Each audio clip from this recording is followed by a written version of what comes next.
Assalamualaikum warahmatullahi wabarakatuh. Teman-teman, jumpa lagi dengan Enjoy Channel, channel yang membahas berita teraktual, terhangat, dan sedang menjadi perbincangan publik. Sahabat Enjoy Channel, kali ini ada kabar yang cukup menarik, yaitu dari pendukung Pak Jokowi yang tergabung dalam Musra. Musra ini adalah musyawarah rakyat yang mana ini bergerak di berbagai daerah untuk menjaring nama calon presiden yang akan diusung di 2024. Nah, kali ini teman-teman ada nama Pak Anies Baswedan masuk dalam jaringan Musra yang diusung untuk menjadi calon presiden 2024 bersama tokoh-tokoh yang lain. Nah, ini sesuatu yang menarik menurut saya. Kenapa nama Pak Anies kok bisa masuk dalam daftar calon orang yang diunggulkan di Musra untuk menjadi calon presiden di 2024? Karena banyak orang yang melihat bahwa Musra ini adalah akan mendukung Pak Ganjar Pranowo di 2024. Tetapi ternyata ini juga ada nama Pak Anies Baswedan, teman-teman, untuk diusung dari Musra. Nah, teman-teman, untuk lebih jelasnya coba kita baca beritanya. Kita ambil berita dari CNN, teman-teman. Masuk daftar Capres Musra, relawan Anies akan dekati pendukung Jokowi. Relawan Anies Baswedan bakal mendekati pendukung Presiden Jokowi. Upaya tersebut dilakukan lantaran Anies masuk dalam Capres hasil musyawarah rakyat Indonesia atau Musra yang digelar relawan Jokowi. Ketua Umum Konfederasi Relawan Anies Baswedan, Muhammad Ramli Rahim, mengatakan, saat ini telah ada momentum untuk mendekati relawan Jokowi. Ini menjadi momentum bagi relawan Anies Baswedan untuk mulai mendekati pendukung Jokowi, sekaligus memperkuat bahwa istilah cepi dan kampri sudah tak relevan lagi. Ada sekitar 9,02% pendukung Jokowi adalah pendukung Anies Baswedan, kata Ramli kepada CNN pada Kamis 1 September 2022. Ramli mengaku terkejut relawan Jokowi memberikan dukungan bagi Anies Baswedan. Terlebih nama Anies masuk nominasi 5 besar calon presiden harapan relawan Jokowi. Padahal Ramli mengatakan Anies selama ini dipandang sebagai sosok yang berbeda dari Jokowi.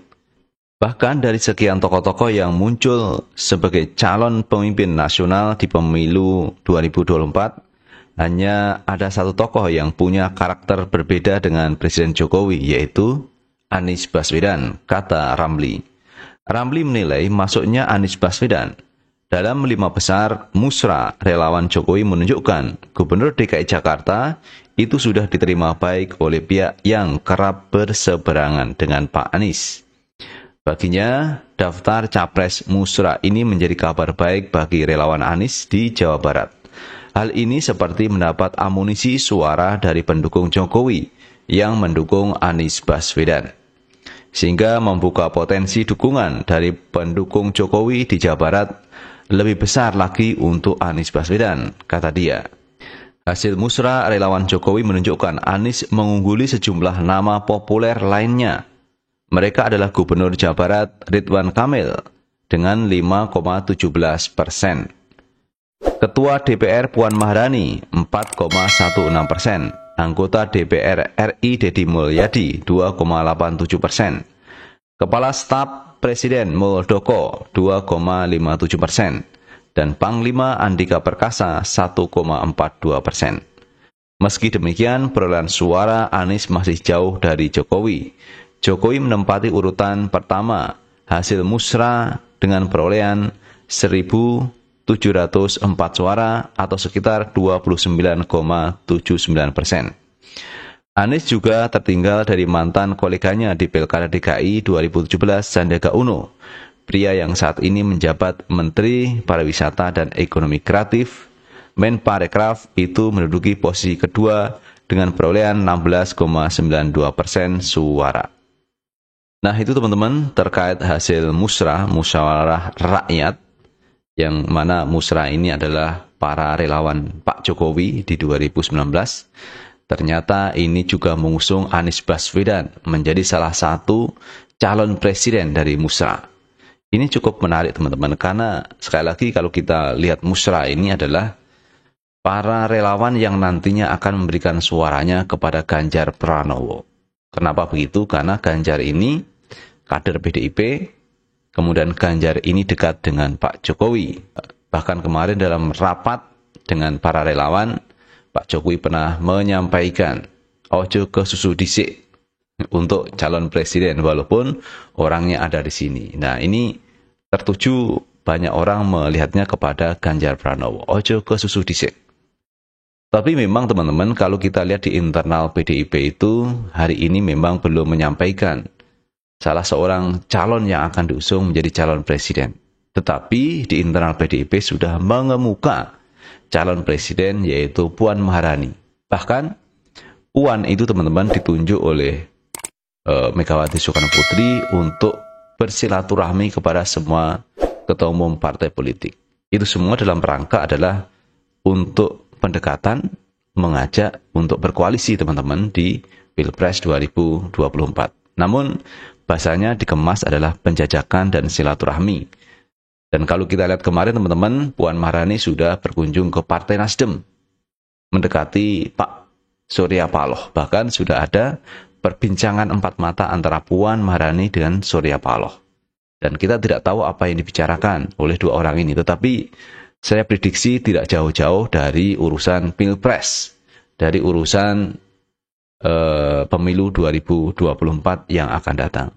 Namun demikian, pihak Partai Nasdem ini sudah punya calon presiden yang direkomendasikan dari hasil Rakernas.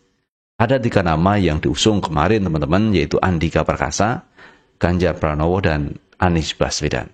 Dan nanti pada akhirnya, menurut Surya Paloh teman-teman, akan menentukan pilihan terbaiknya dari Partai Nasdem untuk diusung menjadi calon presiden. Dan salah satunya adalah nama Pak Anies Baswedan yang mendapatkan suara terbanyak di Nasdem. Itu kalau kita lihat di internal Nasdem teman-teman. Sementara teman-teman di pihak lain, kemarin di Rakernas PAN, itu juga menyebut nama Pak Anies Baswedan. Artinya teman-teman, Pak Anies ini disebut nama di berbagai tempat di mana partai politik menggelar Rakernas. Nah, demikian juga dengan musrah ini teman-teman. Musrah ini juga menyebut nama Pak Anies Baswedan, salah seorang calon presiden potensial. Padahal musrah ini adalah relawan Pak Jokowi, itu pun menyebut nama Pak Anies Baswedan. Itu artinya teman-teman, Pak Anies ini diterima oleh banyak kalangan. Jadi tidak hanya orang yang selama ini mendukung Pak Anies, tetapi di luar itu yang tidak diperkirakan ternyata juga mendukung Pak Anies Baswedan. Contohnya musrah. Karena itu ini adalah kesempatan yang baik bagi Anies Baswedan teman-teman untuk mengkonsolidasikan, untuk merekatkan kembali di antara para pendukung Pak Anies. Tentunya setelah Pak Anies ini selesai menjabat sebagai Gubernur DKI Jakarta, yang kemarin teman-teman DPR DKI Jakarta sudah melakukan rapat bahwa Pak Anies diberhentikan pada tanggal 13 September 2022. Walau Pak Anies ini sebenarnya akan selesai masa tugasnya di 16 Oktober 2022. Namun demikian teman-teman, ini waktu terus berjalan dan proses juga sedang berlangsung teman-teman.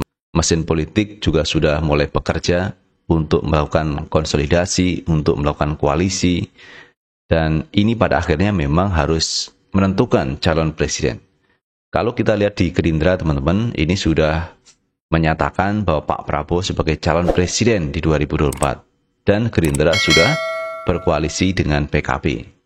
Koalisi untuk 2024. Namun demikian teman-teman, pihak PDIP itu juga akan menemui Pak Prabowo Subianto. Nah, ini menarik teman-teman. Peta politik juga bisa berubah. Kalau nanti misalkan Pak Prabowo itu menerima Puan Maharani dan mau berkoalisi, tentunya ini akan dihitung juga siapa calon presiden yang akan diusung. Apakah misalkan nanti Puan maju, kemudian Pak Prabowo menjadi wakilnya, atau dari awal teman-teman terjadi koalisi antara Gerindra sama PKB mengusung Prabowo dan Muhaimin Iskandar. Nah, semua itu masih terus berjalan teman-teman. Siapa nanti yang akan diusung dari koalisi ini? Nah, ini juga menentukan nasib dari partai tersebut. Jadi kalau partai itu punya calon presiden yang akan diusung, ini kemungkinan besar partai itu akan dipilih oleh masyarakat, oleh rakyat, sehingga partai itu akan membesar, akan besar suaranya. Seperti yang terjadi di 2019 ketika Gerindra ini mengusung Prabowo dan Sandiaga Uno, ini warga masyarakat ramai-ramai memilih Partai Gerindra, sehingga Partai Gerindra ini besar. Dan sekarang teman-teman, elektabilitasnya Partai Gerindra itu sudah 12%, hampir menyamai yaitu Partai Golkar. Artinya apa? Bahwa partai politik yang mempunyai calon presiden ini cenderung mendapat efek ekor jas, di mana partai tersebut akan dipilih oleh rakyat. Karena itu siapa yang mengusung calon presiden, ini berpeluang partai itu akan ikut menjadi besar. Dan kalau kita lihat musra ini teman-teman, sekali lagi musra adalah musyawarah rakyat yang memilih calon-calon presiden, orang yang punya kualitas untuk didukung di 2024 yang akan datang. Dan termasuk Pak Anies Baswedan. Dan kita tinggal tunggu teman-teman apa pendapat Pak Anies Baswedan ketika namanya diusung dari musra, musyawarah rakyat. Itu teman-teman yang bisa kita bahas, dan terima kasih telah menonton video ini. Sukses selalu. Assalamualaikum warahmatullahi wabarakatuh.